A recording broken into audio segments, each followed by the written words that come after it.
Hi, folks. Thanks for tuning into Session 6, the final session of the Food Systems Summit, hosted by CUNY Urban Food Policy Institute and Richmond Law Group.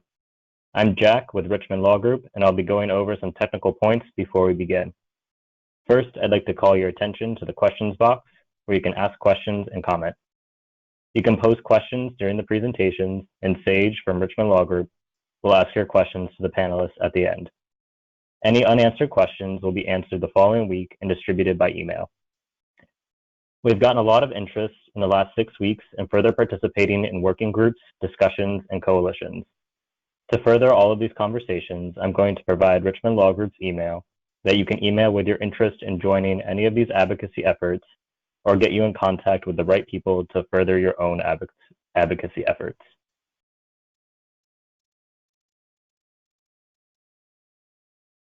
As you see here, there are a number of efforts already underway on a weekly, bi-weekly, and quarterly basis. In particular, we have working groups emerging on matters ranging from regenerative agriculture, farm-raised salmon, and even pet food. Discussion with documentarians who will be discussing their latest work on everything from factory farms and glyphosate to toxic products, as well as coalitions organizing to end pesticide use in public spaces and banning factory farms altogether. Tomorrow, you will receive further information as outlined here on all the ways folks can lean in further, as well as links to all the video recordings of the Food Systems Summit and lists of all the participating organizations, all in the hopes folks further organize with one another. With that, I'm going to turn the mic over to Kim Richmond, who will make a few opening remarks before we begin. Hello, everyone.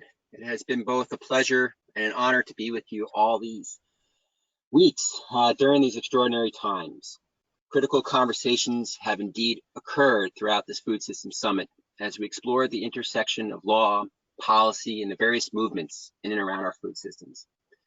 The one central theme throughout each of the summit sessions has been to get out of our respective silos, especially now more than ever, given this pandemic and the urgency of this moment, where we are seeing right before our eyes how fragile our environment is for humans and animals alike.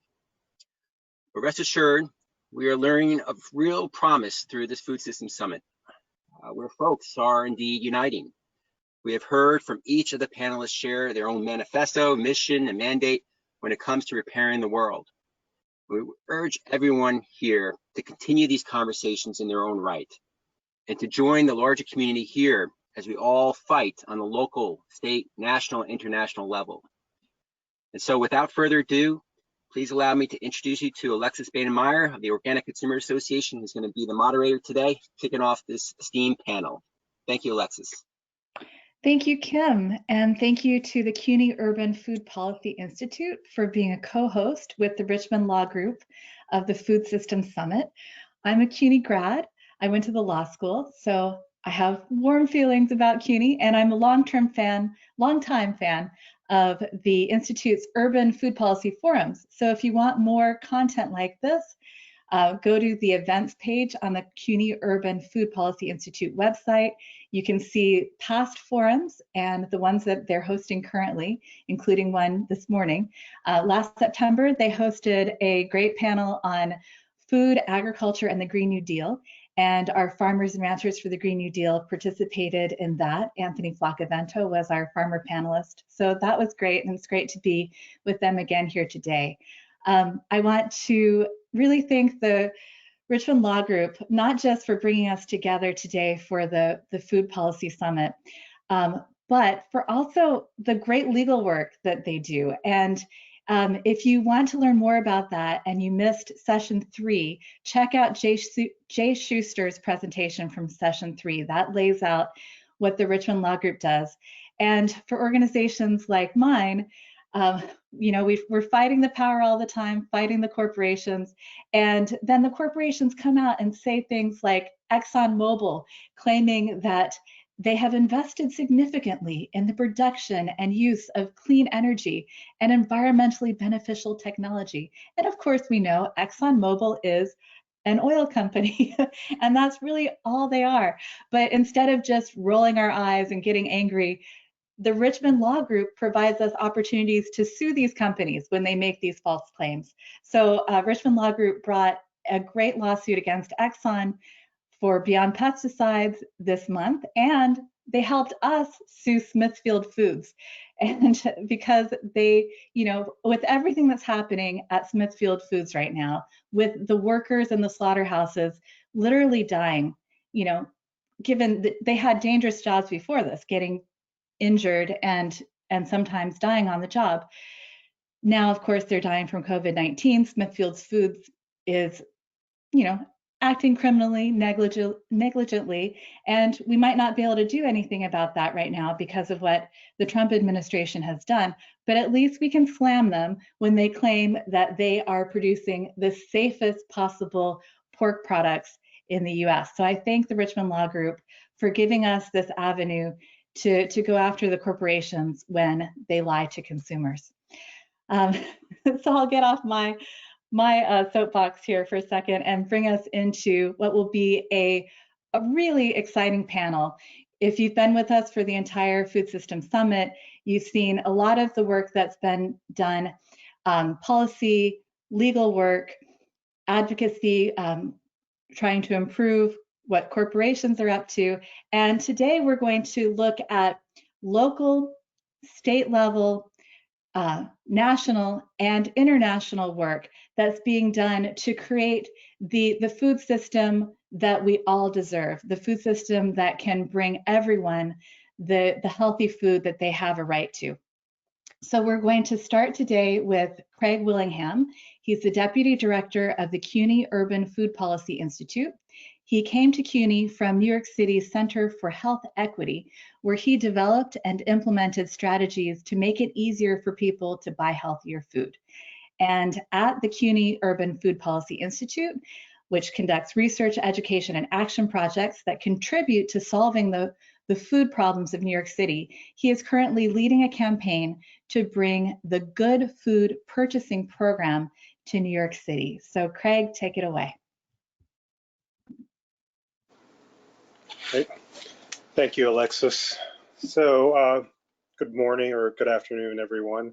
It's really exciting to be here to talk about the future of food policy and the way in which various strategies are being implemented to change our world for the better and to modify our food system so as to reach the sorts of equitable goals that we all want to see happen. Don't see the slides up yet.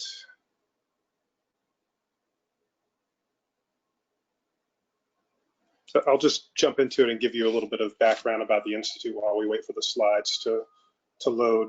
So the CUNY Urban Food Policy Institute is a research and action center based at the CUNY Graduate School of Public Health and Health Policy. We work on a wide variety of food policy related topic areas, everything from issues related to food insecurity, to jobs in the food sector, the linkages between upstate agricultural producers and downstate consumers. And we do a fair amount of work looking at the ways in which changes to the built environment, most notably changes in zoning and similar sorts of factors, really make it difficult for existing residents to continue to purchase healthy, affordable food.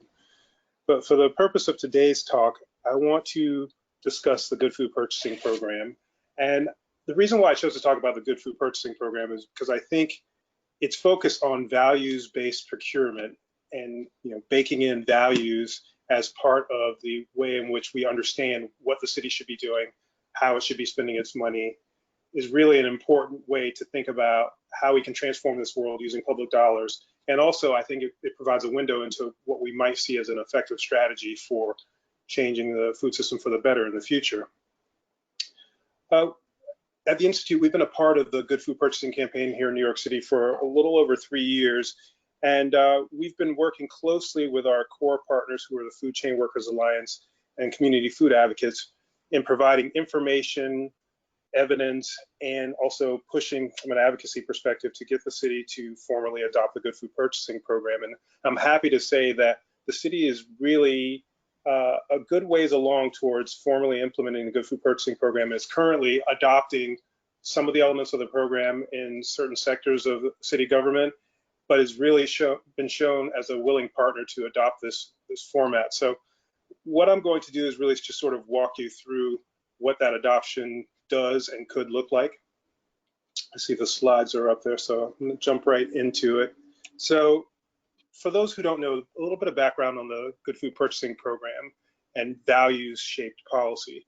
So the Good Food Purchasing Program elevates 5 core values: nutrition, environmental sustainability, valued workforce, and local economies, and lastly, animal welfare, to make sure that when it's doing business with vendors, that they're not only behaving as a responsible corporate partner, but they're also slowly nudging the industry overall with respect to food procurement into behaving better, I mean, plain and simple. And, for, the various value categories, as a coalition, we look to partner with groups who are invested in each one of those categories in order to identify meaningful benchmarks for a municipality to be able to set and ultimately meet, as opposed to simply setting up the values and saying, okay, whatever you think good nutrition is or value workforce is, really is fine with us. We see it as an iterative process, and we believe in order for cities, states, policymakers to effectively address these sort of issues, they need to listen to folks who are invested in those value categories in order to make sure that any sort of policy that's adopted is meaningful. Next slide, please.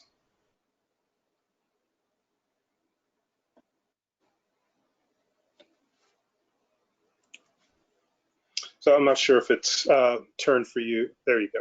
So for our purposes at the Institute, we really think about the Good Food Purchasing Program in the context of the social determinants of health. And we think this is an effective way to talk about why the GFPP is important and to make it come alive in the minds of policymakers, advocates, and others.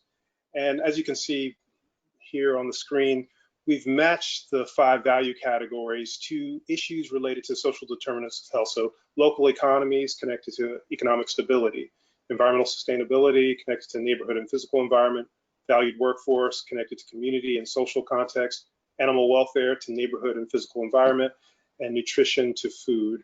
So, each one of these social determinants of health and the value categories really work hand in hand in a way that, depending on where you live, can radically change what you're able to access, how public monies are being spent, and the overall health of a particular population. And we think it's important to understand that these 5 value categories can be a driver for changing the social determinants of health, particularly when you're talking about a municipality like New York that's spending hundreds of millions of dollars a year on food for its residents. So next slide, please. And I would be remiss if I didn't talk a little bit about COVID-19. Even though this is a relatively recent development, we all know it casts a long shadow over all the work that we're doing and really is going to go a long way towards, I think, from the purposes of those of us who are invested in good food purchasing, moving municipalities, New York included, along this path of being better about the way that they procure food. And I really wanted to talk about this to show that when it comes to when push comes to shove, the city can actually move quite fast to address issues in an equitable way. And the report that was released recently called Feeding New York was a plan that was put together in a matter of weeks to lay out a format of how the city is going to address food security, food system disruptions, and other food system related issues connected to COVID-19.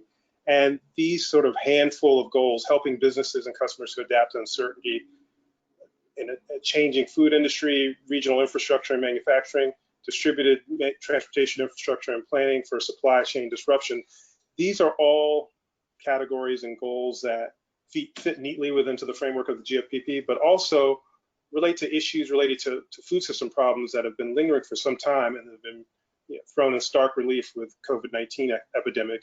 And at the state level, we've seen that the state has recently put aside $25 million for food banks across the state to procure products produced in New York in response to COVID-19. Again, connecting very closely to this idea of boosting local economies and supporting local workers. And one of the silver linings, a few silver linings we can point to, and during the COVID-19 emergency, is the fact that we're starting to see this sort of again, moving along the food system in order to be able to transform it in a way that really speaks to the issues that many of us have wanted to see addressed for a long time. So next slide, please. So to give you a sense of what the pathway towards adoption for the Good Food Purchasing Program, and by the way, I want to recommend that those of you who are interested in learning more about the Good Food Purchasing Program, please go to the Center for Good Food Purchasing's website. They're the sort of the clearinghouse for municipalities across the country who are interested in doing the GFPP, and they provide technical assistance, tracking, and lots of other really great services for those who are trying to do the GFPP. And also they're one of the, they were the ones who developed, along with their partners, the guidelines for the GFPP, and they're one of the main voices in advocating for the GFPP. So in terms of the pathway to adoption, the GFPP is very similar to other advocacy campaigns in that, the sort of main features that you need to have aren't very different. You need a strong coalition, and you need to have a coalition that is invested in the case of the GFPP, the 5 value categories in a way that they could speak authoritatively to what could and should be done. Technical assistance in the context of the GFPP, which is primarily done by the Center for Good Food Purchasing, working together with municipalities that they contract with, and also coalition members in the various cities around the country that are adopting the GFPP, in order to make sure that the ultimate outcome of a city becoming a Good Food Purchasing Program city is really not only effective, but speaking to the needs of the people who are invested in the values and also the city as a whole. Policy adoption, we're at a stage here in New York City where we're moving towards formal policy adoption. There's a bill in City Council that was introduced back in September related to the GFPP and the city doing some sort of formal adoption. The city, as I said, has already, on its own and, initially catalyzed by its conversations with our coalition, has been working with the Center for Good Food Purchasing for some time to test out the different ways that the GFPP could be rolled out in the city. And that policy adoption could look different in different cities, but the sort of fundamental pieces of the coalition, working with the center, working with elected officials and policymakers, really has been sort of universal across the different areas that have adopted the GFPP. And lastly, institutionalizing and monitoring, making sure that however the GFPP is manifested in a given city, in this case, New York, that the pieces for GFPP to continue to be a part of the way that the city approaches procurement and spending public dollars on food, that's baked into the way in which the various city agencies are doing their procurement practices, and that monitoring of how much progress the city is making in reaching their GFPP goals is something that's consistent and baked into the process as well. So next slide, please. I'm going to very quickly talk a little bit about some of the regulations and legislation and other policy mechanisms that, to my mind, have set a precedent for the GFPP in New York City. And I think many other countries have these similar sorts of policies in place as well. And the reason why I want to highlight these is just to show that when a city is thinking about adopting the GFPP, like New York City is, in many cases, particularly for larger cities, they're not so far off. They already have policies in place that speak to issues related to local economies, health and wellness, et cetera. And in New York State, we have the No Student Go Hungry policy, which allows for reimbursement of 5.9 cents per meal to 25 cents per meal for schools that spend at least 30% of their local budget on producing or procuring food from local producers, again, incentivizing local economies. And in New York City, Local Law 50 of 2011 made it easier for agencies to purchase New York State food by providing a guideline for percentage, or providing benchmarks for percentages of purchases done by from local producers, and also incentivizing agencies to buy New York-based products when possible. So next slide, please.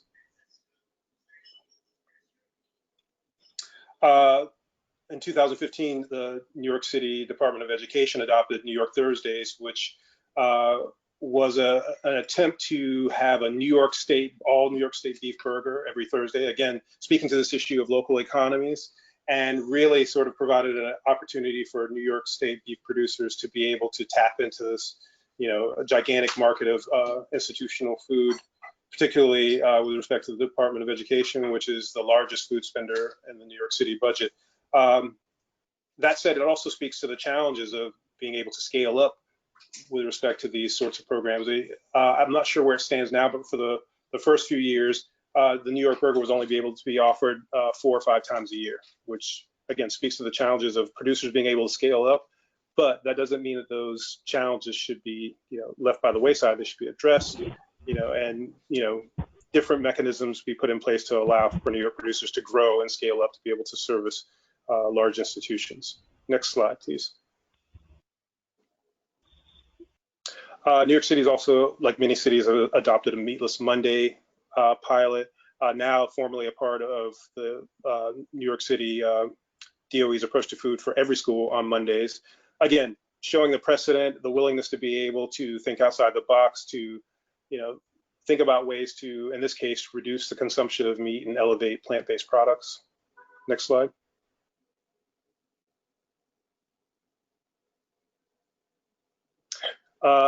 And the New York City food standards are standards for levels of sodium, fat, sugar, etc. in meals served by the city.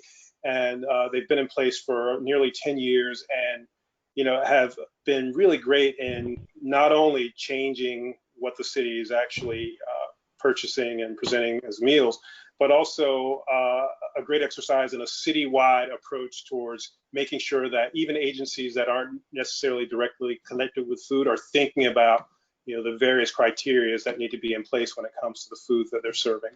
Next slide, please. This is just giving you a sense of the current impact of the GFPP nationally. I'm not going to go too deeply into the numbers, but I just, just at a glance, you can see that, we're talking about, tens of millions of dollars, and the way in which this sort of approach to procurement can be transformative is very clear just by looking at the numbers. Next slide, please. Currently, 43 institutions are enrolled in the program around the country. And the GFPP has, since we've been, or I wouldn't say we, since I've been involved with it, has just grown and grown. And interest in good food purchasing and the various ways in which it can manifest in different cities around the country is something that's really heartening to see. And I expect in the next few years, we'll start to see more cities formally adopt the GFPP, and we may get to a point where at least in dollars being spent, the vast number of major cities around the country have some sort of good food purchasing program in place. Wow, Craig, you're bringing us really good news. This is much better than I thought. It's exciting to see what New York State has done and what New York City is doing now. If you have another slide or two to show us, go for it. But I think there's maybe 1 or 2 more slides left. Okay. Next slide here, just one actually. So just these are just some resources for those of you who are interested in learning more about the Good Food Purchasing Program, and for those of you who are interested in the various ways in which the programs manifest and some of the impact that it's had. And also on the right there, you see a copy of one of the reports we've done looking at what the GFPP could mean for New York City. Mm-hmm. So I'll leave it there. Well, I imagine that I like that slide, that good news that in a crisis like COVID-19, New York City had some programs in place that enabled this practice of buying from local farms and getting that food to its citizens was working and could be done even under these circumstances. What else has COVID-19 shown us about the food system in your opinion, and what do we need to be doing to make our food system more resilient? Well, I think one thing it's shown us is that, when push comes to shove, that, city, state, and federal government can move at lightning speed. Particularly when we talk about the issue of food insecurity, and, I think we're up to 39, 40 million people out of work, and the demand that puts on the emergency food system, government can rise to the occasion. And with New York City specifically, they've done a fantastic job in not only distributing food, considering the scale. I mean, there's been some minor hiccups, but the fact that they've been able to marshal all these resources to be able to set up what's essentially a large-scale emergency food system that serves millions of people in a matter of a few weeks is really, really inspiring. However, one of the things that we have to ask ourselves is, this crisis, while the scale is much different, it's not so different from what we've seen, during the Great Recession of 2008, during the Great Depression. These sort of disruptions, not only in terms of food insecurity, but the impact that those disruptions are having on food producers. Products being overproduced, and in some cases, having to go to waste, milk being poured out, etc., which is now started to be addressed. But again, these things weren't new, and for many people weren't a surprise. And as we think about planning for future crises, we need to really start to take to heart these lessons and have mechanisms in place in order to be more responsive in a more short-term sense to how these sort of disruptions are going to manifest. I mean, I think we got caught flat-footed to some degree. We caught up relatively quickly, but I think we should learn from that. Great, thank you, Craig. I invite everyone who's joining us today to ask more questions of Craig. Put your questions into the question box, and we will save time at the end of our speakers for more questions. So we are moving on to Ben Kallis, and we are continuing with the theme of what cities can do to improve our food system. Ben Kallis is the local legislator that we all wish we had. And if you are in New York City Council District 5, he is your legislator. He is a public health advocate, and he's on the New York City Council's Progressive Caucus. He's the co-chair of the Progressive Caucus for the New York City Council. He's a leader on many good causes, including protecting New Yorkers from the use of toxic pesticides in the city's parks and open spaces, and requiring fast food marketed to children to be a little less unhealthy. And he's also supporting the green jobs recovery at this time. So Ben will tell us more about his work. And Ben, I hear that you have an adorable 2-year-old with you. So if we have the opportunity to be interrupted, I welcome it. Thank you so very much, Alexis, Craig, Henry, Ronnie. It's an honor to share this panel, and I also appreciate. So I do have a 2-year-old, and daddy daycare time. It is now my slot, so I'm going to be trying to multitask. And anyone who knows about multitasking and trying to do 2 things at once know it will be a challenge, and you will get to know my daughter well and intimately in the next 10 minutes or so. I have to start with a huge thank you to the Richmond Law Group. They provided the legal expertise, technical assistance, memorandums of law, everything we needed on trying to move forward with a ban on toxic pesticides in parks. And just we'll get into some of the slides, and if they could be pulled up, that would be amazing. But what I'll say is I first started working on the issue of toxic pesticides, not because it was something that I knew about. I learned about it from a kindergarten. I learned about it in Paula Rogovin's kindergarten class from the children. And what do you call it? It's now that I am a father. I wasn't a father at the time. We weren't even pregnant at the time. It is more important than ever. So I think when we talk about the future of the food, it's important to understand where we are in New York City right now. And that's that we're in the midst of an obesity epidemic. More than half of adults in New York are overweight, and nearly half of all elementary school children and Head Start children do not have a healthy weight. And so legislation I introduced last term, we couldn't get done this term. We did it with Speaker Corey Johnson, was Healthy Happy Meals legislation. And what it initially started with was setting specific calorie requirements around children's meals. And we had social science and medical research that found that the intervention would work. We were not able to build industry support or community support. Frankly, families wanted us to stay away from their children's meals, but we did work very closely with the American Heart Association, and something everyone could agree on is what if the meals they advertised, what if the default meal was a healthy beverage option with whatever other food items they might include. And when you talk about it, I think there was one of the best examples I saw was when you talk about a small child having a soda and thinking that they can just walk it off, in order to walk it off, they would need to walk from Times Square to City Hall.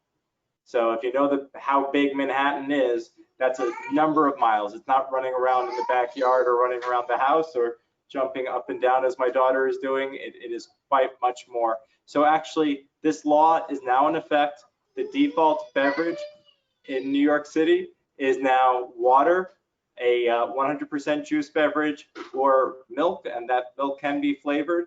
And so that is where we are on that piece. Hold on one second.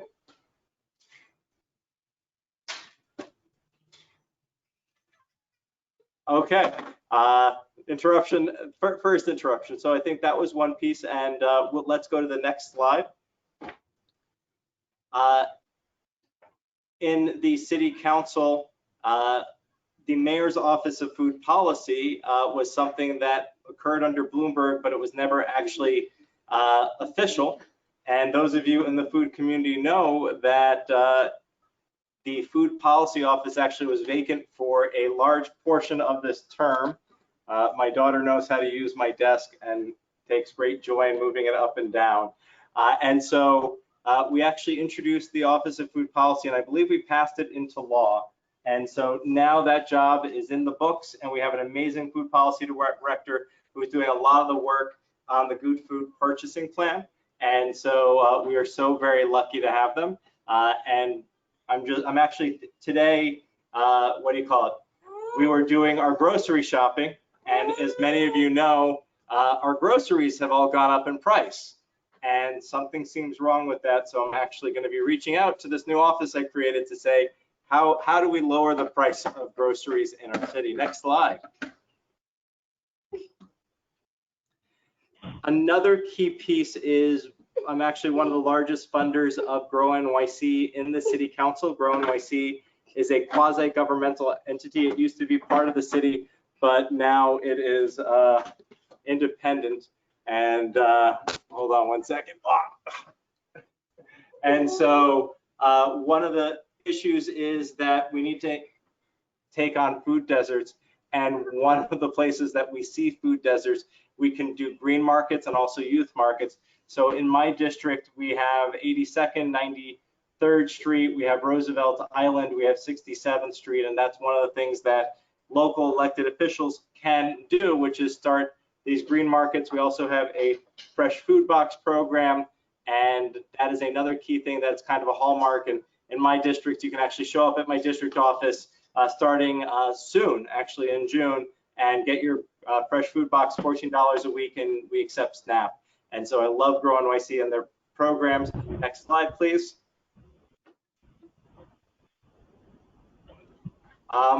One other piece that I'm trying to get done, we actually passed the study legislation to do a study on this. They've released a report, but in my district and across the city, more than half of people over 60 live on as a senior advocacy organization don't get their SNAP benefit.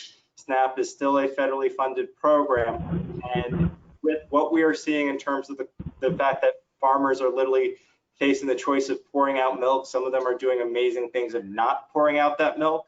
Hunger isn't a resource problem, it's an information problem, and a question of how do we distribute it. In my district, 91% of the seniors don't get it. So I proposed an idea called automatic benefits, and the idea is you pay a W-2, you get a 1099, you interact with the government in any way, and we analyze what programs are available for you. We get you your SNAP, we get you every other program you can get. And so small goal, solve hunger. I think it's something we can do. Next slide, please. We recently, ever since we started distributing the meals, the children's meals are not something I have much power over because of federal preemption, and unless the Richmond Law Group wants to correct me about that. But the one thing we can do is look at the meals that we're now serving to everybody. And so these are not DFT, these are not funded through Department for the Aging on the federal level, and they're actually being given to anyone and everyone who needs it, and that's important. But I've been to some of those locations, and I'm seeing chips, I am seeing high sugar content items, And I joined with Borough President Eric Adams to say, why are we providing people in low-income communities, people in low-income communities of color?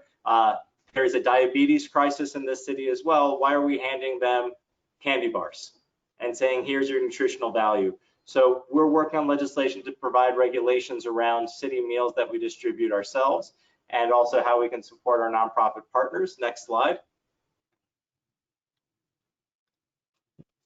Oh.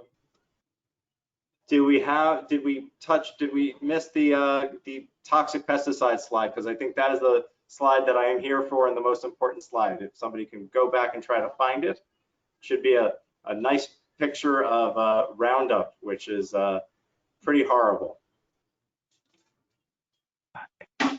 And whether or not there's a slide, we can just go to the end, that's fine. I gave you a little bit of a preview of the Roundup situation. So the city is spraying it everywhere. I learned about it from these kindergarten kids, and it has been such an uphill battle you wouldn't believe. And these kids were ahead of the World Health Organization. They were ahead of all the Monsanto lawsuits. At this point, Monsanto's paying out billions. Other countries have banned it. And so we have legislation that would say the city can't spray glyphosate and other carcinogens. And we're seeing it sprayed everywhere. And we're working with the Black Institute, who found that they're seeing it sprayed more in low-income communities of color than anywhere else. And we've also been able to show that we can have great looking parks without using pesticides. And so I remember telling folks in an interview that I look for dandelions, I look for other types of weeds that are easily identifiable before I let my daughter play on grass in New York City. And I mentioned that sometimes we go all the way down to Battery Park because I know that they don't use pesticides there. And Battery Park was actually concerned because I referenced seeing weeds, and they said, did you actually see a weed in Battery Park?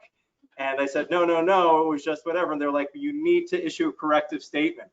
So just to be clear, you can do this without weeds. There are a lot of ways to do this, and we have a lot of expertise and what have you. And ultimately, if you give me a choice between weeds and cancer for myself or my child, the answer is I will take weeds every day. It's introduction 1524. You can sign a petition at benkalos.com/petitions. We need folks to harass their local members by calling them. That's actually how we got the hearing on it. We actually had to force the health committee chair, who did not want to have a hearing on this legislation. And it would also say that you can't spray the carcinogen, this synthetic pesticides, near natural bodies of water, because as we know, it gets into the water supply.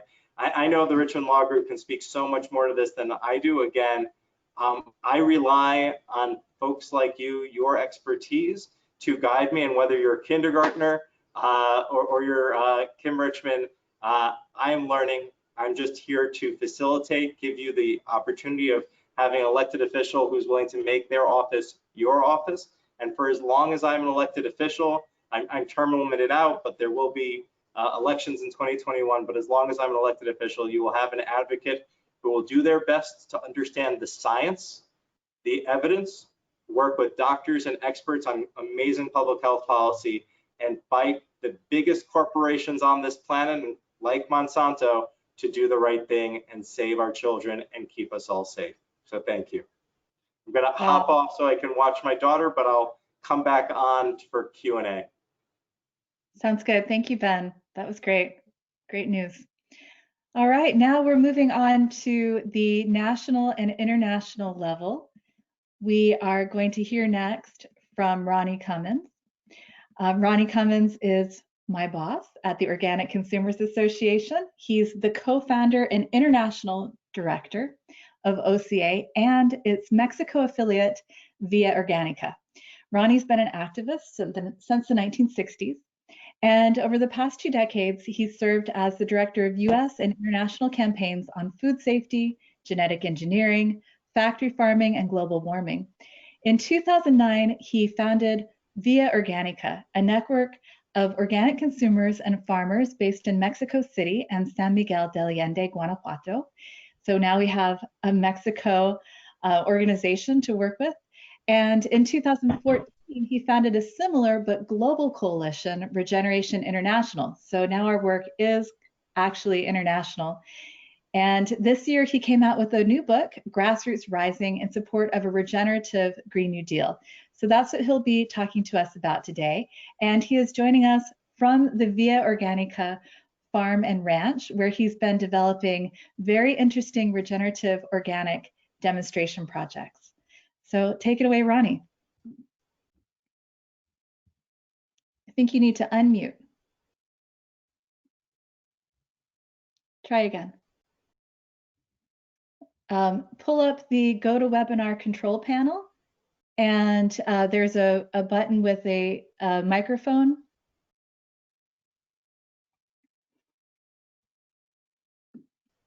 Okay.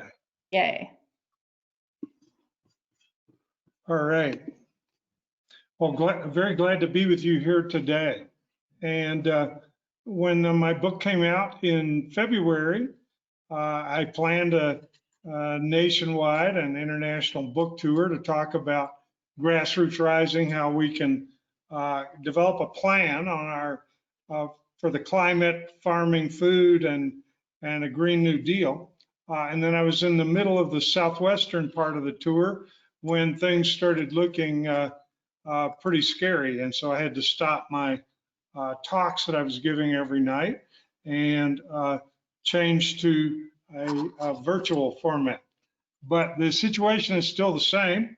I'm here to talk about a little bit of good news today in the middle of the climate crisis and the COVID-19 pandemic. And that is that the world seems to be waking up to the fact that if we want to solve the climate crisis and the other interrelated crises that are now so evident, the public health crisis, the deterioration of our environment, the economic plight of half the world's population who are small farmers or rural villagers. If we want to solve these problems, we have to come together with a systemic solution. And I'm really happy to hear the amazing stuff happening in New York City and New York State. I think that's what we all need to look at. We've got about 40,000 communities in the United States, urban or rural communities. My projection is there's about a million local communities in the world where we all live. And what we do in those local areas is all important, because this is where we find the best practices, the solutions that need to be scaled up and that can be scaled up. So we need to learn from what New York City has already begun to do in New York State, and learn from individual farms and ranches even all over the world, and individual reforestation projects and projects to restore our coastlines. But we also need major public consciousness change, and we need policy change, and we need a dramatic shift in investment, both public and private. And we need to elevate and publicize the best practices, the solutions that already exist around the world. And so what's been very encouraging in the United States, and seeing this in Europe and also in other countries, is this notion that we need a new systemic change, a Green Deal, as it's more commonly called in Europe, or a Green New Deal, as it's talked about in the United States. And basically, the thing very encouraging to me is that when the youth activists in the United States and Alexandria Ocasio-Cortez and the Sunrise Movement came up with this idea for a Green New Deal in 2018, it was very popular. When you ask the everyday American, oh, what do you think about the idea of fixing the climate crisis while at the same time providing green jobs for everyone who wants one, for having universal health care, for having free public education, for fixing up our deteriorating infrastructure and so on and so forth. Well, initially 80% said they supported it, including a majority of Republicans and an overwhelming majority of voters registered as Democrats. And then after a barrage of propaganda that this was socialism and it would bankrupt the country and it would take away your hamburgers and take away your V8 hot rod in the driveway, it slipped to around 65%. This is in early 2019. And then the latest poll that I looked at was this year, February, right before COVID-19 became the biggest news every day, 24/7. But we still have 60% of Americans who support a Green New Deal. And we have the highest, over the last 6 months, we've had the highest recognition that the climate crisis is a very serious crisis. Obviously, it's the most serious crisis humans have ever confronted. But finally, the U.S. was lagging behind because of oil company propaganda and the kind of advertising, I guess, that the mass media gets and the kind of funding that most elected politicians get. But now the U.S. caught up with the rest of the world right before COVID-19 struck. So this notion of a Green New Deal, this is not pie in the sky. If there is a transformation in the balance of power in Washington after the November 4th elections, I think we're going to see a very serious discussion of a Green New Deal. We already have 104 members of the U.S. Congress, senators and House of Representative members. Unfortunately, they're all Democrats, but that's a pretty large number. We had a very serious discussion in the Democratic Party primaries about a Green New Deal. We had, for the first time ever, a discussion about food and farming also in the campaign. And this is partly because Alexandria Ocasio-Cortez and the Sunrise Movement and these younger members of the climate movement in the United States had the wisdom to reach out to us in the food and farming movement when they were formulating the Green New Deal and solicited our input on how food and farming and land use need to play a major role if we're going to not only mitigate but reverse global warming and specifically reach zero net emissions by 2030, not 2050, 2030. That's what the Green New Deal in the United States is calling for. That's what Bernie Sanders articulated in his campaign, and to some extent, Elizabeth Warren. The solution to the climate crisis, it's starting to be understood. It's not just a question of shifting as quickly as possible to alternative sources of energy and energy conservation. As I argue in my book, that'll get us halfway there over 10 years. If you look at trends in the United States and trends in other industrialized nations, you'll see that we are on track to reduce our fossil fuel emissions by approximately 50%, or half of what we need over the next 10 years.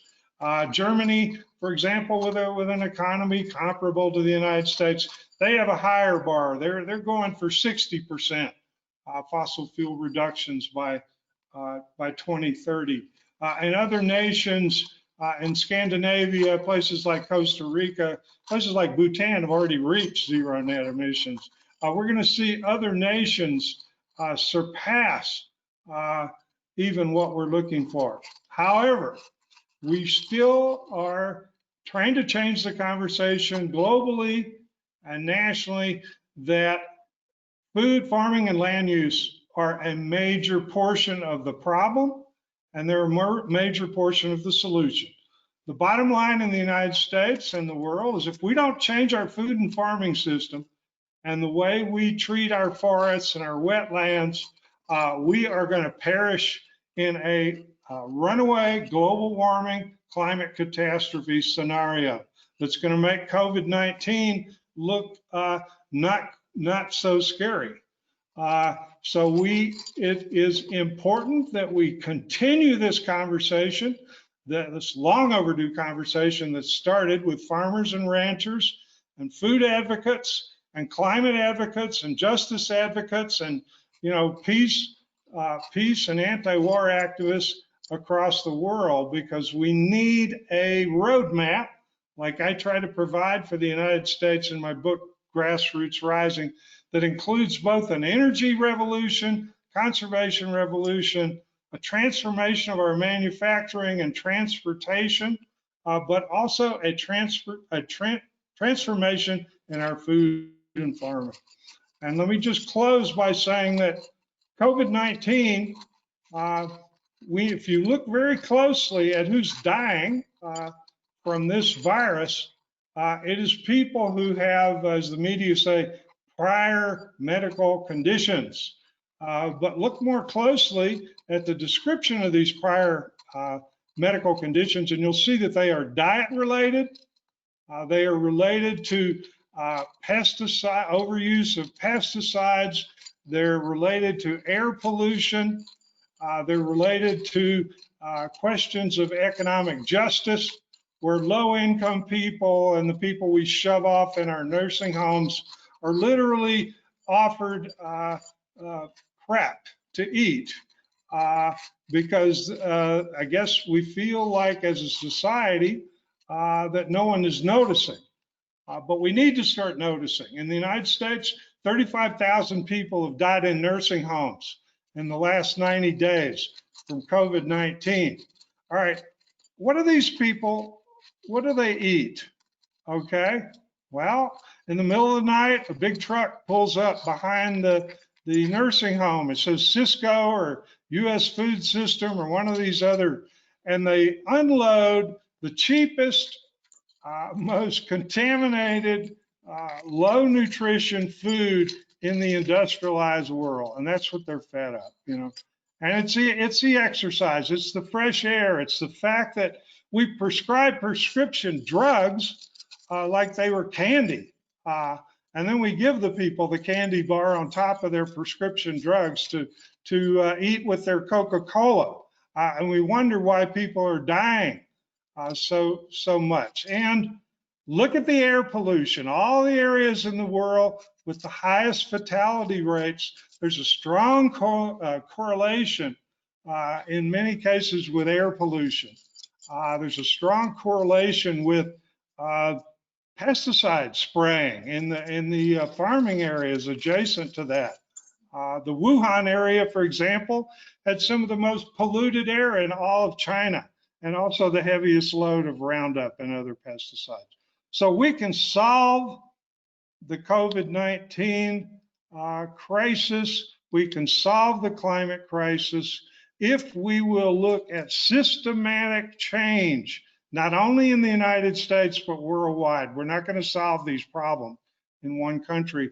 And the solution, a major part of the solution, is a regenerative system of food, of farming, of land use, a regenerative system of healthcare that makes your immune system stronger, makes you able to resist disease, not just competition to see what country can buy the most ventilators, which most people die when they get to the ventilator anyway, unfortunately. So we're ready, Green New Deal, Green Deal, whatever we call it. We need to reach across borders, unite, educate, mobilize, start a divestment movement from degenerate food and farming, like we have a divestment movement from fossil fuels, and we will be in good shape by 2030. Thank you. Wonderful. Well, Ronnie, I think you very eloquently followed on about what Craig and Ben were both saying, why their work is so important in this big picture of needing to have a healthy immune system to be able to survive things like the coronavirus. I'd like to ask you, how would things be different right now? one thing that's interesting to me is that the Green New Deal was initially a proposal that was put out in 2008 and 2009 when we faced another global economic meltdown, similar to the one that we have right now. And governments around the world were poised to pour trillions of dollars into their economies to stabilize things. And some smart people said, well, if you're going to spend trillions of dollars stabilizing the economy, why don't you do it in a way that addresses climate change? Because that's our next big disaster. And if we don't fix this now, we're going to have many economic meltdowns. Now, I don't think many people predicted, at least from my camp, that we would be experiencing an economic meltdown because of a global pandemic. But things probably would have been much different had we acted on something like the Green New Deal back in 2008, 2009. But here we have another chance. We have the US Congress, the House has just passed another multi-trillion-dollar bill to shore up the economy. How would it be different if we had a Green New Deal or a Green New Deal thinking when we addressed crises like the coronavirus or climate change? Yes, we would have been in a completely different situation. I mean, the reason why the United States is leading the world in terms of serious illness and death, we are way ahead, the front runner in the world. It's not that the virus is any different that we're encountering in the United States. It's that the people's bodies that the virus is entering into are so degenerated from our system that people are dying in much higher numbers. The United States has the unhealthiest population in the entire industrialized world. We have the most highly processed food system, in the world. The most sugar in our diets. I mean, sugar depresses your immune system. COVID-19 kills you if you have a depressed immune system. What's the combination there? Pesticides affect your immune system. We lead the world in terms of subsidizing and promoting that. So a big criticism of the Green New Deal when it came out is, oh, we can't afford that. Well, one nice thing about COVID-19 is if you look at a proposal like Bernie Sanders during the campaign, a $16.5 billion program over 10 years that amounted to $1.65 billion a year. That's what it's going to take to implement a Green New Deal. We're not talking millions here. We're not talking billions. We're talking trillions. Okay, well, one good thing now is since COVID-19, we have seen the government hand out trillions of dollars. Unfortunately, they've handed them out to the fossil fuel companies, to corporate agribusiness, to the Wall Street, the Fortune 500, and to their buddies. They have given only the minimum amount of money to bolster unemployment. I mean, 40 million people have filed for unemployment. As of 10 days ago, 40% of them had never even gotten one check yet. So we have to solve this problem on a war footing. It's going to be a world war type mobilization, and it's going to take trillions of dollars. But as we've seen, we already have trillions of dollars, and we can easily do it. So if we had acted on the climate crisis earlier, this would not be the catastrophe it is. But now we have an opportunity to change this. So I won't get into exactly why this happened, but I will say that more and more people in the United States are starting to question this official story of the lone bat, in the seafood market that just unfortunately spread all over the world really quickly and really seems to be almost genetically engineered by God to kill people who have damaged immune systems or poor health. So maybe we can get into that another time. But we do see very clearly that we have the resources, we have the public support, we have the articulation of a Green New Deal and a regenerative Green New Deal. We simply need to implement it. So we're going to need to toss out of office quite a few people in November and going forward. But then we are going to be able to do this. Thank you, Ronnie. Our next speaker is Patrick Holden. And one of the things I love about the Food System Summit is that Richmond Law Group has brought so many organizations together, and they even reached out to organizations like Patrick Holden's Sustainable Food Trust in the UK so that we can get an international perspective. So Patrick has been working internationally to accelerate the transition towards a more sustainable food system. He's been a biodynamic farmer since 1973 when he established a mixed community farm that now involves his grown son. Patrick was the founding chairman of British Organic Farmers in 1982. Before joining the Soil Association, where he worked for nearly 20 years leading the development of standards and markets for organic foods. Thanks for being with us, Patrick. Take it away. Well, thank you very much. Good afternoon, everyone. Thank you for inviting me. It was very inspiring to hear Craig and Ben talk about what's happening in New York State and New York City. And well, as for Ronnie, he's a legend and a force of nature. And it didn't surprise me that what he said was very inspiring indeed. A hard act to follow, Ronnie. I would just like to give a little perspective on a wider scale about some of the points that Ronnie's just made.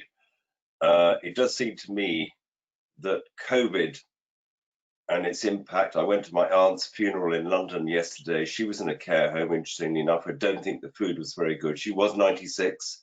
She had to die of something, but yes, COVID is nature's Gaian revenge or something like that, pointing out to us the deficiencies of our nutrition, amongst other things.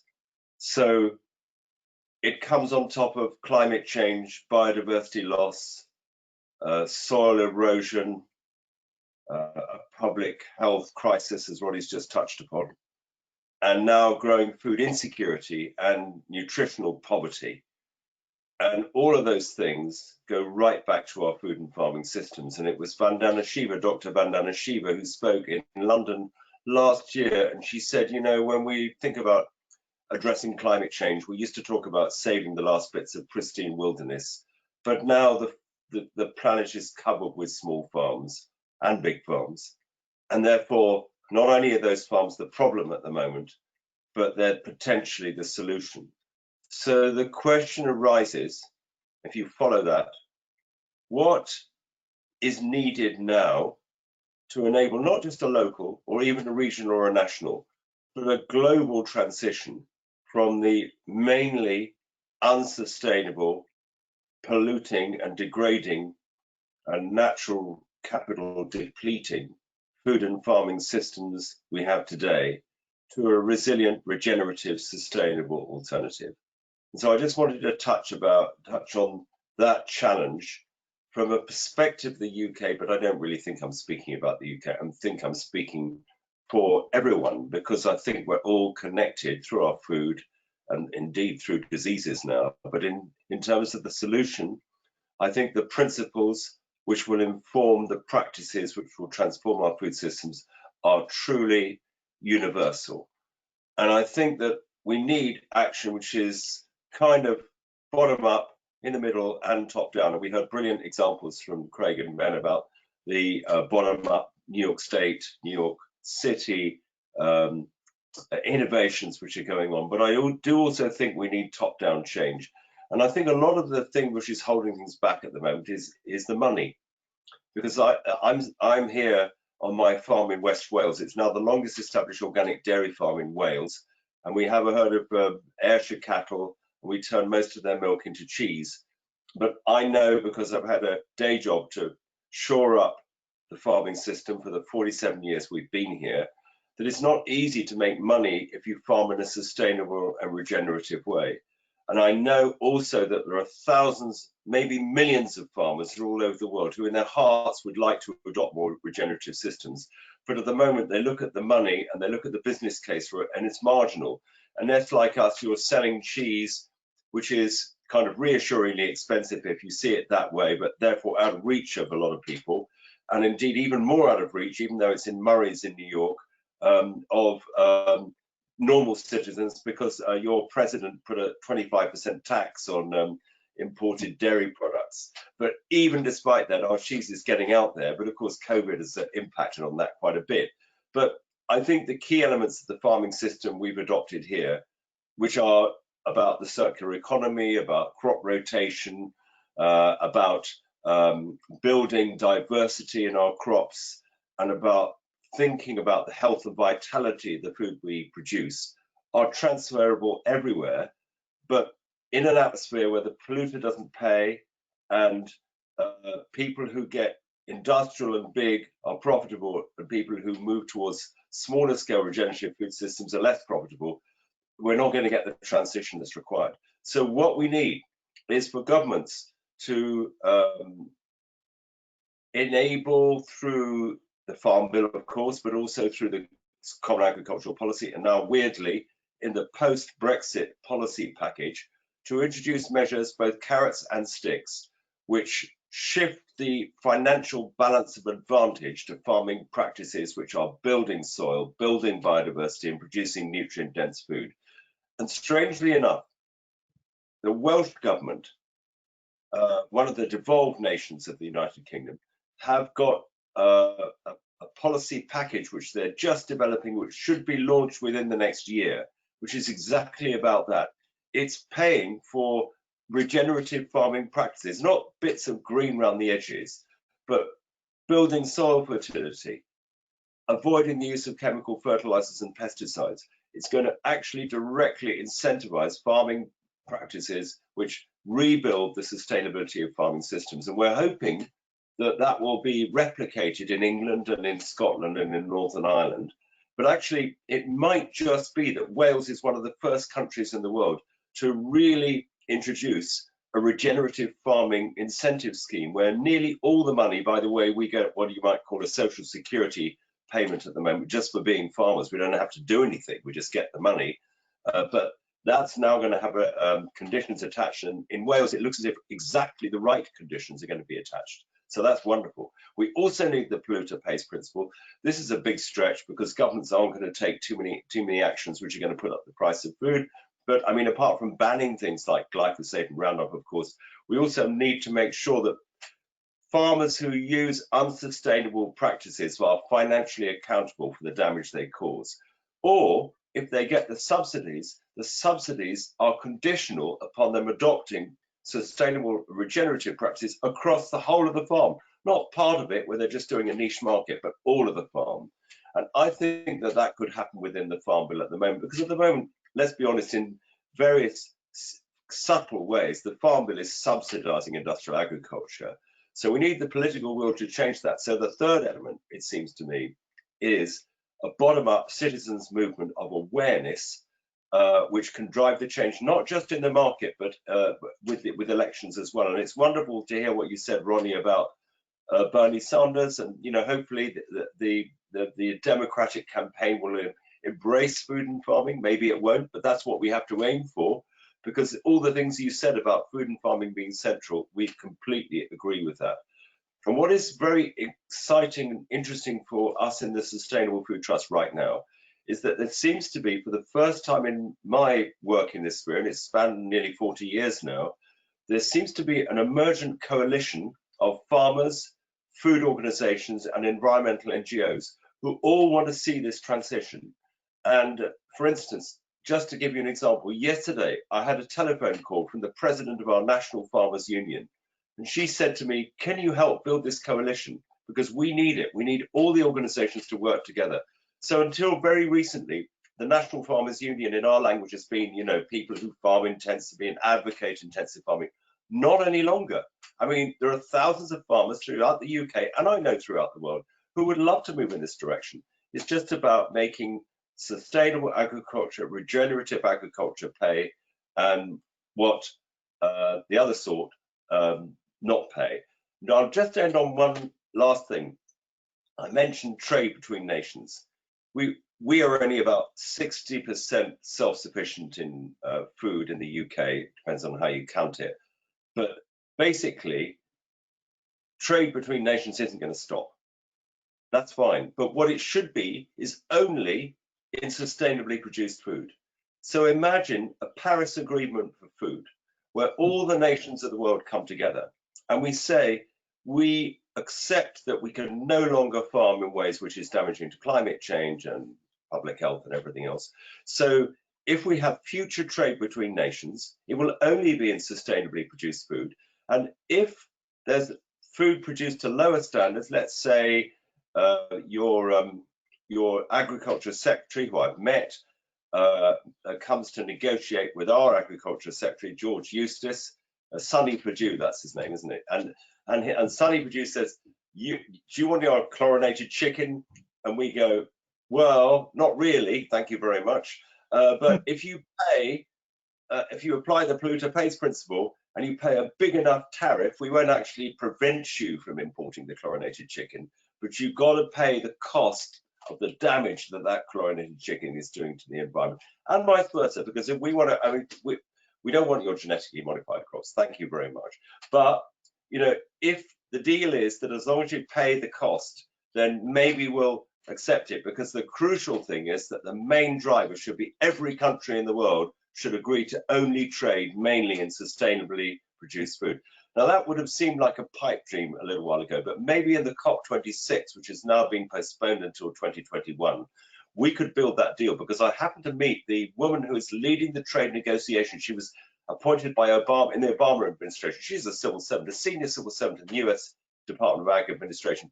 She will be leading the trade negotiations. And I went to see her at the American Embassy. And I said, she said chlorinated chicken. So I said, no, let's not talk about chlorinated chicken. I told her about this idea. And also we have to have a common platform for measuring sustainability. So I need to go to your farm in Mexico and I need to say, what's your sustainability audit for this year? And I'm using the same categories, the same metrics, so we can talk a common language. And that same measurement could be used to inform the agreement on international trade. So that's what I think we should be doing. And I feel very inspired by the food movement in North America. Bless you all. Wow, thank you, Patrick. Those are all amazing ideas.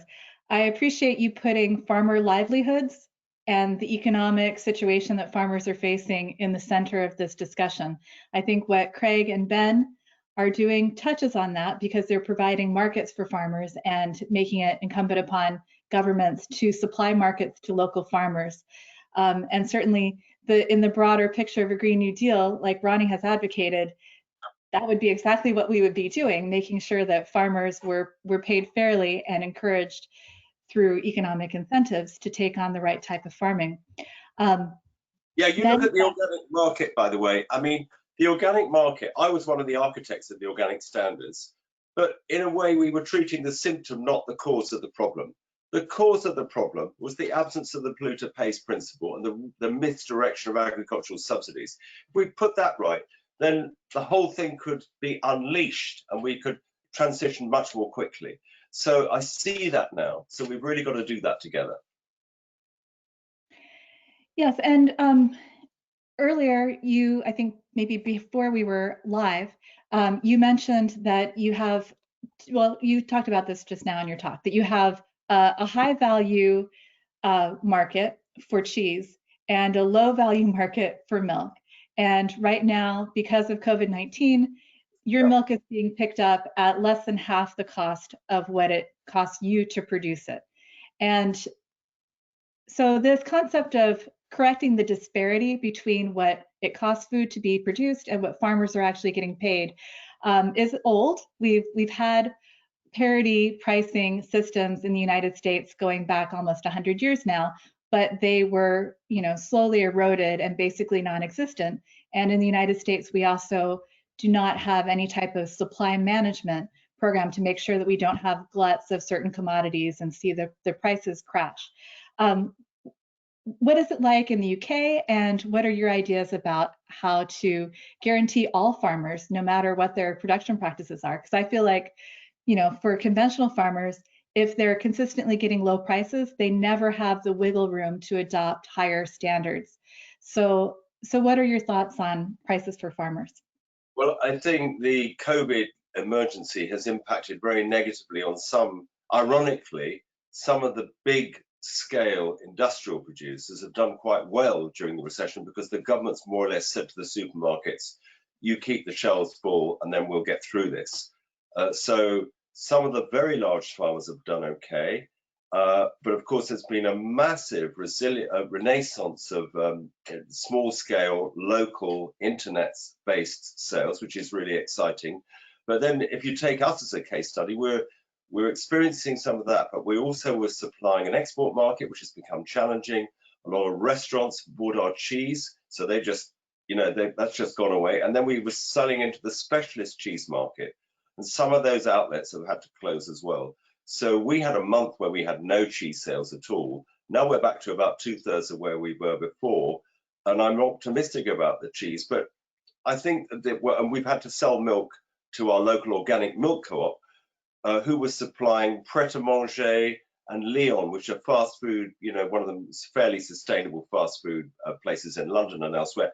And basically, of course, they had to close. So our milk, organic milk from our Ayrshire cows has been sold on the spot market at 19.7 pence a litre. I know that's impossible to translate into American pints or whatever you do, but basically it's less than half the cost of production. So I'm glad that we felt this, and I think that all the problems that there have been in the COVID food pricing thing are in a way related to the appalling centralized food systems that we have at the moment. We need to rebuild a resilient alternative, and that's the real opportunity of COVID. It's given birth to a renaissance of localized food systems, but there's a long way to go. Well, Ben is back, and so I'll give you an opportunity to weigh in. You didn't get a question earlier, and Craig is with us still. If there are any questions from the audience, I would like to prioritize those questions. So Sage, jump in if needed. But Ben, what are your thoughts on this conversation about how COVID-19 has revealed the challenges in our industrialized, consolidated food system, and how is that impacting the way that you see your policy work? What are the ideas that have come to you during this time? I'm just so humbled to be part of this panel with such amazing experts who have done such groundbreaking and amazing work and have worked with us on so very much. I just want to echo the issue of, and this is what I'm working with Brooklyn Borough President Eric Adams on, which is just truly, if we are using our food systems to distribute unhealthy food, then people are going to have poor health.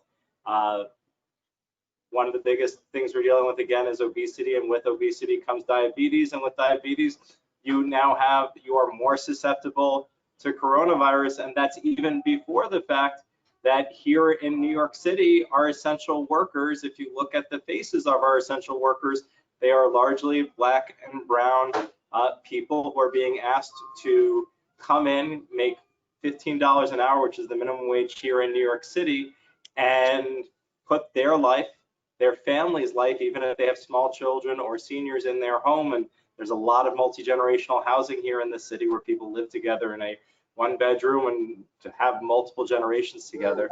And so we are seeing more Black and brown people dying of coronavirus than anybody else. As I mentioned, the city is handing out food that is not where it should be. Our public schools are not handing out meals that they should be. That is a federal issue. And just to tack on, I hope that the Sunrise Movement and Ocasio-Cortez and whoever ends up, if we are left, I don't mean to be partisan, but we need somebody else. If we can get somebody into the White House that will champion this agenda, we can really change so much through access to food. And I think just in terms of the sustainability, and I'm curious to hear a little bit more from Patrick, is just, is there a way to create resilience and sustainability in our food supply chain so that it is resistant to pandemics and natural disasters and what have you. And just we're hearing a lot about just people not having access to food. And I'll say that even this morning, we've in my district, we have the food box, we have the fresh food box in my office, we have the green markets. We're also now working with a lot of the food pantries, which are being stretched very thin. And we've repurposed a group of people called Wildcat, FedCap, and they are basically people who are formerly homeless, formerly incarcerated, justice-involved individuals whose pathway back has been sweeping streets and cleaning up trash on the Upper East Side, but no one's leaving their houses. So I reached out to them and said, do you want to just take time off and do enrichment and job training? And they said, actually, we want to keep doing stuff. What else can we do? So I was just in the public housing in my district. New York City has a public housing system with 171,000 units for people who make less than $50,000 a year for a single individual that scales with the family size. And so we've taken these Wildcat folks who would normally be sweeping the streets for the community and repurposed them to delivering food. So the big issue for right now is just how do we get people access to healthy food through a pandemic and after a pandemic, because honestly, before the pandemic, it wasn't that great either. Can I just answer the point about whether we can build healthier food into the system? I mentioned Vandana Shiva, and she's talked a lot about nutrient density as a new way of measuring food, because one thing that's happened as a result of industrial agriculture is that the nutrient density of many foods, fresh vegetables, salads, and probably all the foods that are produced industrially has declined remarkably. And if you have a new means, and it's one of the things we're looking at to see if we'd include in the metrics for measuring the sustainability of farm, if you measure a food not by weight, but by nutrient density, you start to give higher value to more nutrient dense foods. And I think the technology for being able to do that, there's a guy called Dan Kittredge in Massachusetts is working on this. And I think this is really, really interesting, because if we could get an easy way of measuring nutrient density, then you could start to reward the farmers who are producing more nutrient dense food. I'm certain we are here, but at the moment, apart from the organic label, it's hard to differentiate it. But I do believe that this holds the key to rebuilding public health. It's not just about locally produced food, it's the way in which it's produced as well. Craig, do you think that that's a metric that the Good Food Purchasing Program might be able to incorporate? Absolutely, brilliant. I think so. One of the things that we've been talking about, not just our institute, but researchers internationally, and one thing that consensus has been moving towards is not necessarily nutrient density, but acknowledging the fact that a large portion of what's sold in the food system in commercial outlets is shelf stable products. We think in terms of minimally processed or unprocessed, medium processed, and ultra processed food, and using that dynamic to understand, how the health of our population is being impacted. If we have 80% of the food that's being purchased is ultra processed food, you can understand that, the impact on public health is going to be enormous. If we could change the ratio so that minimally low or unprocessed food is higher, I think, that sort of understanding, at least from both an academic or researcher perspective, it's easier to communicate, and from a consumer's perspective, it's easier to understand as far as messaging. When you start to get into nutrients, it's just something as simple as using the term sodium often confuses people. They feel like they're getting into a scientific conversation. But I think processed foods is, an easier message, and I think easier for consumers to understand. And I could see a move not only within the GFPP, but within other sorts of certifications and more broadly with the way in which policymakers and researchers are understanding the issues that are affecting the food system. Talking in terms of the processing level of foods is possibly one way that could emerge that could set us in the right direction. Craig, can I just come back very quickly on that? Even though I agree with you that processing is probably the single worst element of the way that food quality has declined, nearly all the vegetables and salads that we eat today are moving towards more hydroponic methods of production. So for instance, if you go into a UK supermarket and you buy any salad, it won't have been grown in soil anymore. So actually it really doesn't, and that has a big effect on its nutrient density. So it's all very well saying you ought to eat 5 vegetables a day, but if they're all grown in chemical monocultures, they're not going to be good for you. So it does matter how the vegetables are grown, and therefore, because there's going to be an impact on their nutrient density. So of course you're right about the processed food. I couldn't agree more. But I would urge you to consider looking at either the method of production, or maybe when the technology becomes available, the nutrient density as well. Because I think more and more people are realizing that the quality of the food we are eating today ain't what it used to be, whether it's processed or not. I agree, and we're on the same page with that. I'm thinking more in terms of, Alexis asked if I thought the Good Food Purchasing Program would adopt something like that.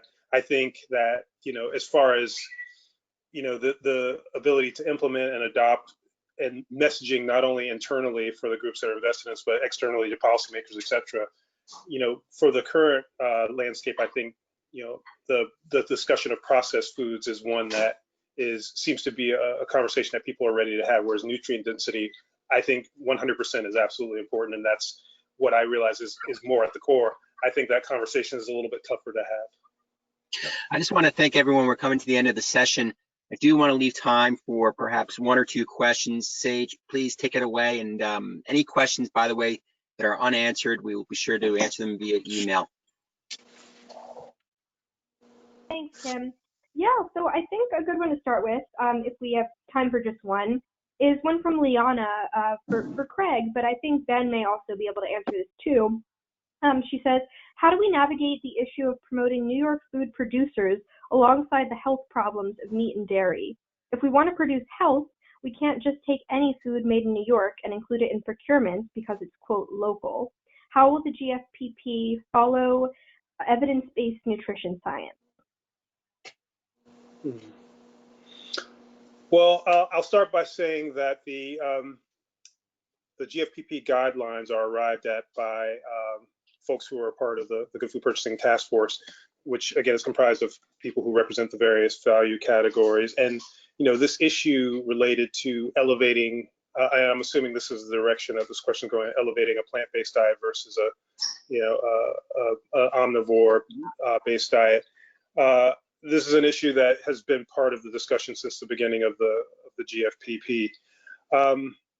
When it comes to local economies versus nutrition, there's going to be a back and forth, and even though we've seen an explosion in plant-based products, I think that we're at a stage now where meat and dairy for the foreseeable future will be a large part of the discussion.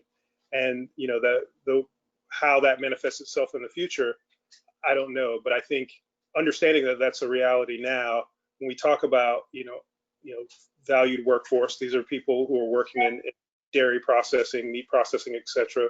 We're talking about local economies. There are rural regions that depend to a large degree on animal products.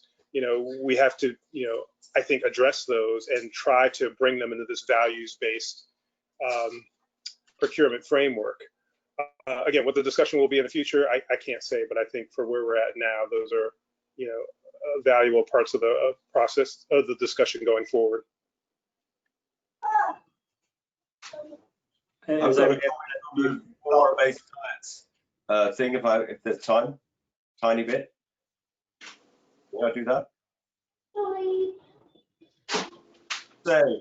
Ben, why don't you further answer the question? Then, indeed, Patrick, I'd love to hear your further thoughts. I know we've had. I want to hear from Patrick because he's a dairy producer. What I will say is what I said before, which is I look to the experts on this panel in this community for guidance. And what I would just say is when we were trying to get the meals changed for children and in fast food, we worked very closely with the American Heart Association, and so we were literally picking a fight with McDonald's. They're one of the largest distributors of food. I think they're serving billions at this point. And we were going up against the NRA. They have a bad reputation in this country, mostly for guns, but there's another one called the National Restaurants Association, which probably has a bad reputation with people on this call. And so we needed to build support for our legislation to get it through.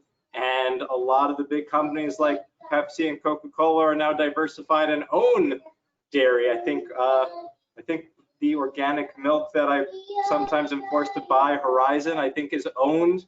It's a subsidiary of a conglomerate. You can tell. Anyway, sorry for the divergence, but so milk has more nutritional value than a soda, and until we can find other sources of calcium and nutrition, I will be very honest. You all have met my daughter by now, and she's 2, which means she is still in a very milk-heavy diet. So I'm interested and curious to learn more about this, because also our organic standards in the United States were not very up to par, and there was a lot of corn syrup. So we actually ended up importing her formula from outside the country, so that we could get access to dairy that was more sustainably produced. So Patrick, if you are running into problems, I might suggest providing food for the organic formula, just because it is just so very, very expensive. But I'm open to it. I'm interested, and I think the other tension that I deal with as just an elected official is I'm Jewish, I'm kosher. I tend to eat vegetarian outside the house. I'm Jewish, which means I'm predisposed to lactose intolerance. So I also, no offense to Patrick, like, unless it's treated properly, I can't even ingest it. So I'm kind of the target audience here, but at the same time, it's difficult from a government perspective to try to force people to do things, versus with the Healthy Happy Meals legislation that we did do, is we said the default is healthy options. And believe it or not, McDonald's testified. They didn't take a position on my legislation this time. They opposed it last time. And they said that they had implemented a change in their menu where the default was water, milk, or a juice beverage. And that changed 50% of the Happy Meals that they serve in America. So just changing that one piece meant that 50% of the children had a healthy beverage with their meal. It made me sad that 50% of the children still ended up with a soda, but that is parenting and individual differentiation. That is something that I think ends up staying no matter what. If I might just briefly respond, I just want to make the case for the role of livestock in regenerative food systems. I mean, you mentioned lactose intolerance, and there's no doubt about it. There's a huge growth in food intolerances, and a lot of those intolerances are to do with the way the animals were fed or the way the plants were grown. But if you look at the transition which is required to regenerative farming, we're talking about rebuilding soil carbon, and that really does mean replanting grasses and legumes as the engine of fertility building. And the only way we can turn that grass and legume into something that we can eat is to graze it with ruminant animals. And ruminants have had such bad press because of the climate change debate. And the people in the IPCC don't understand that the methane and methane cycle is an ancient part of the carbon cycle. It's old carbon, not new carbon. The new carbon is the fossil fuels. And if you look at the United Kingdom as a case study, 2/3 of our agricultural land is in pasture and grassland. So if we just abandon that grassland because we don't think eating cattle or sheep or dairy products is good, we're going to really have a huge impact on our food production. But also the healthiest dairy products you could buy are from grass-fed and mainly grass-fed dairy cows. So I think we need to have a new debate about the role of livestock, and we need to be able to, at its core, differentiate between the livestock which are part of the problem, intensive hog production, chickens, feedlot beef, and the livestock, which are not just okay, they're actually an essential part of the solution. And it's like the Serenity Prayer. We need to know the difference between the two. And we need informed citizens who understand that difference. And I think that needs to be factored into all this kind of plant-based stuff. It's not good enough just to say plants are good and animals are bad. It's much more subtle than that. I'd like Patrick. to add Ronnie. one thing. I'd like to say something here too, that I work especially in a part of the world that's the UN says semi-arid and arid lands, all right? This is 40% of the world's farmlands and pasture lands are like I see out the window here, all right? This is where over 1 billion people live in these semi-arid, arid lands of the world, okay? These lands are not suitable for growing crops, period. Exactly. The only thing you can do in semi-arid and arid lands is to utilize the native plants that exist there, you know, and graze livestock like people have done, indigenous people, you know, for thousands of years. So Right, and pastoralists of, you know, in Kenya, and I visited them. exactly. So, and these are the poorest people in the world. One reason why I work in these systems is because I've always been an activist around economic justice and social justice and racial justice. And I believe very strongly that indigenous traditions are very valuable to us. Okay, so this is what I tell my friends in cities who say that we should abolish livestock. I say, yes, we should abolish factory farm system and these massive filthy slaughterhouses that are killing people, sort of like our nursing homes. But for, you know, over 1 billion people in the world, we have to help them utilize their natural resources. In the case we're doing here, farmers have discovered that the most productive desert plant on the planet, you know, the agaves, if you chop it up finely and ferment it, you know, you have a tremendous animal feed that can supplement their grazing. They've also discovered that these trees like mesquite, we have mesquite here or wasache, these are nitrogen fixing trees with deep roots that grow in these semi-arid, arid areas around the world. In Africa, they're more, it'd be a acacia in that, Lucania in other parts of the world. But in every part of the world that's arid or semi-arid, you have these plants that have evolved to survive, and you have this tree cover.